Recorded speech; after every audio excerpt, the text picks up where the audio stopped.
My involvement with running the Indian Wells tournament.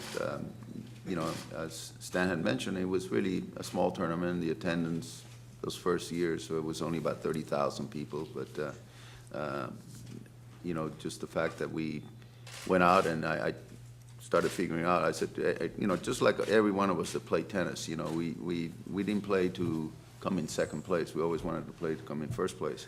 And I pretty much wanted to make the best possible tournament that there is. And so I looked around and said, you know, what are the best tournaments? And well, it's easy to find, you know.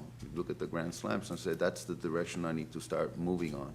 And it takes time. It takes a lot of time, and it was still a ways away from that. But by going out and financing, I had to actually get, there's no way I could finance a tennis stadium in the early in the 60s. So the only way I could do that was to actually build a hotel.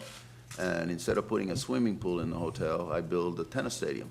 And that's exactly what I told the bankers. I said, this is a swimming pool that actually will make you some money. And so, so we built the Hyatt Grand Champions, and it didn't take me about 3 or 4 years later to find that, to figure out that, you know, the tournament had grown so much that we had outgrown the facilities.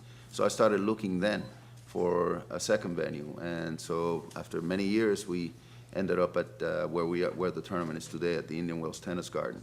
And once again, I went out and partnered with Mark McCormick, IMG, and we went out and built that site, and